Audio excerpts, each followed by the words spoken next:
কানের, আমিও দেখছিলাম ক্লিপ কিছু। সত্যি মেলাতে কিন্তু করে প্লেট নিয়েছিল, 20 টাকার তুলনায় কম দিয়েছিল। যাক, ভীষণ সুন্দর সুন্দর কালেকশন ছিল। হরেক রকমের কিন্তু ব্লাউজেরও কালেকশন অলরেডি হয়ে গেছে। জামাই আয়োজন করেছে, এই যে আমার মা। তো এখানে বিরিয়ানির প্রিপারেশন হচ্ছিল, তার সঙ্গে মিষ্টি ছিল, আইসক্রিম। 2 জামাই বসে পড়েছে, আর এক জামাই আসতে পারে।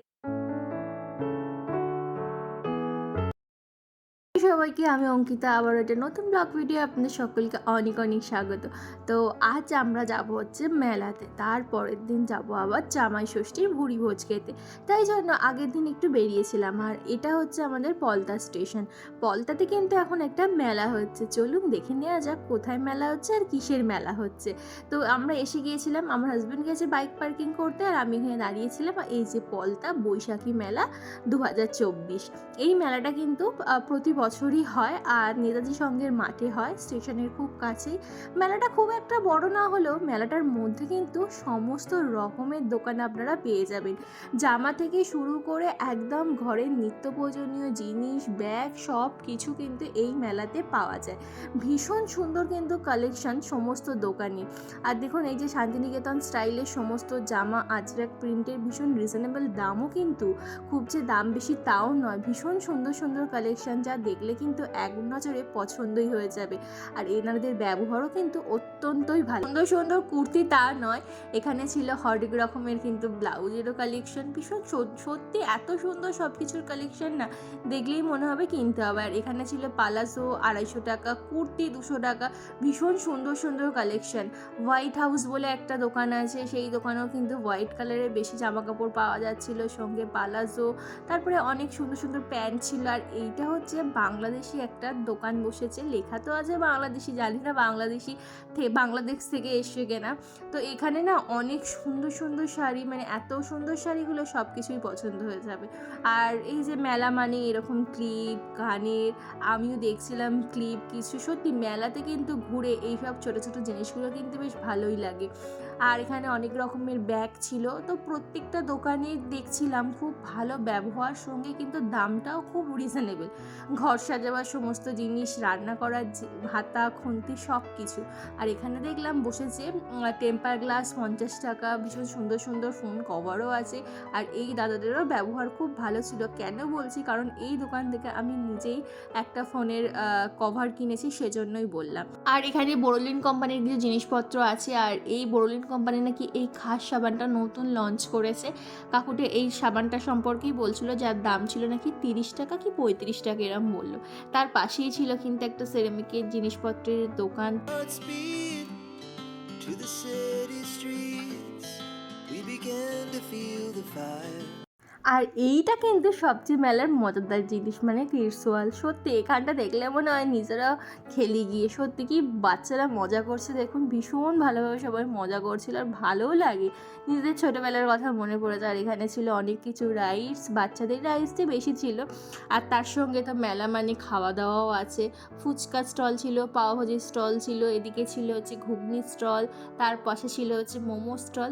তো সব কিছু ছেড়ে এবার একটুখানি ঘুগনি খাবো বলে আমরা দাঁড়িয়ে পড়েছিলাম। তো ঘুগনিটাও খুব ভালো ছিল, সত্যিই খুব ভালো ছিল, কিন্তু 20 টাকা করে প্লেট নিয়েছিল, 20 টাকার তুলনায় কম দিয়েছিল। যাকগে, কিন্তু ঘুগনিটার স্বাদটা ছিল খুবই সুন্দর। মেলায় সাধারণত জিনিসপত্র ভালো হয় না, কিন্তু সত্যি ঘুগনিটা খুব টেস্টি ছিল। আর এখানে মেলা মানে কাপ ডিশের দোকান, সেটাও দেখতে পেলাম। কাপ ডিশের দোকান ওই 1টা থেকে 2টো বসেছে, বেশি বসেনি, যেহেতু মেলাটা খুব একটা বড় নয়। কিন্তু সব রকমেরই দোকান আছে, এটুখানি বলতে পারি। আর তার পাশে এখানে বাচ্চাদের কিছু খেলনার দোকান ছিল। আর এখানে না ওই যে ক্রোশিয়ার যে সমস্ত জামা কাপড়গুলো হয়, সেই সমস্ত বেশি কালেকশান ছিল। তারপরে আবারও একটা দোকান দেখতে পেলাম, যেখানে কিন্তু মাথার হেয়ার ব্যান্ড, ক্লিপ, প্রচুর কালেকশন, প্রচুর।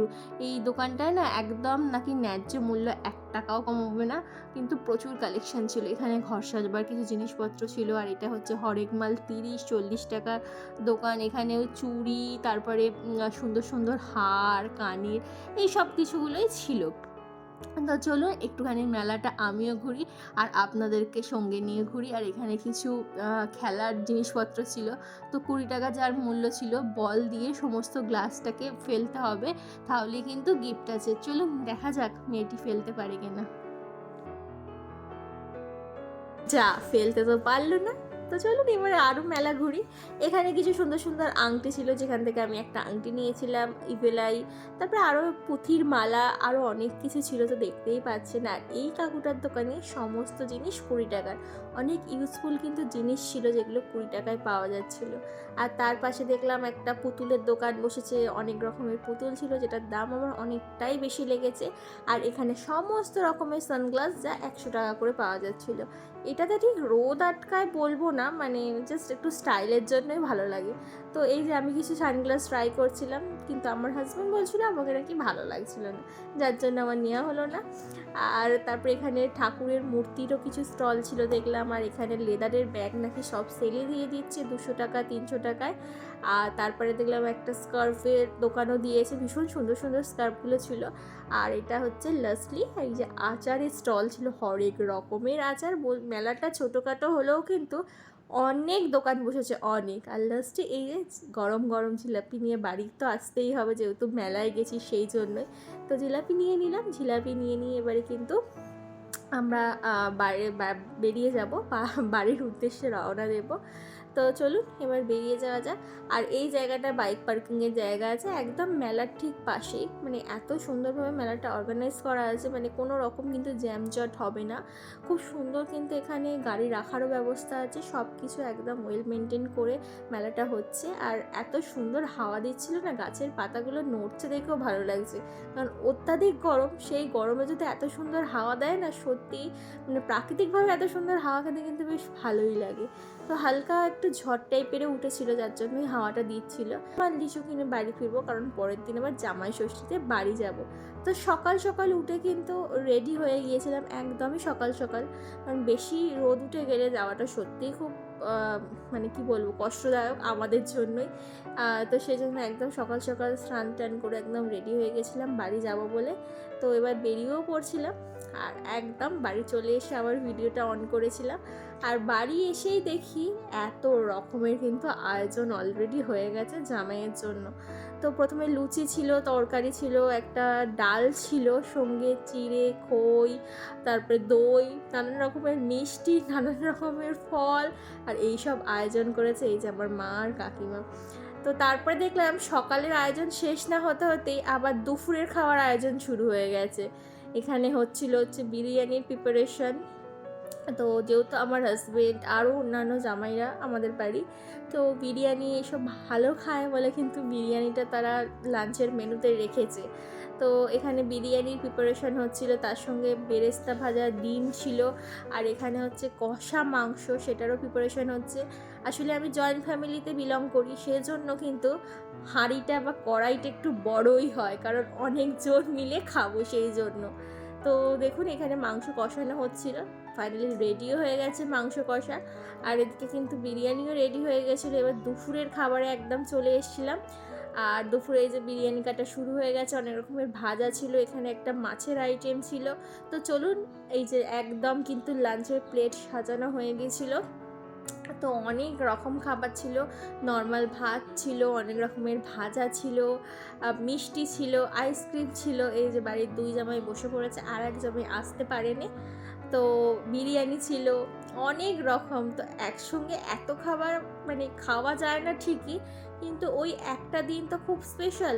হ্যাঁ, প্রত্যেকটা দিনই জামাইদের জন্য জামাই ষষ্ঠী, জামাই বাড়িতে গেলে, শ্বশুরবাড়িতে গেলে আদর যত্ন ঠিক এইভাবেই পায়, কিন্তু জামাই ষষ্ঠীটা কিন্তু একটা আলাদাই দিন থাকে। তারপরে একদম রাত্রিবেলা কিন্তু বালির ব্রিজ ধরে সোজা আমার বাড়ি ফেরার পালা, মানে শ্বশুর বাড়ি। তো দেখুন রাস্তাটা কতটা সুন্দর ছিল, আর একটু রাত হয়ে গেছিলো বলে না রাস্তা বেশ ফাঁকাও ছিল। তো আজকের ভিডিওটা এখানেই শেষ করলাম, আবার দেখা হবে পরবর্তী ব্লগে। ততক্ষণ সবাই ভালো থাকুন, সুস্থ থাকুন, টাটা।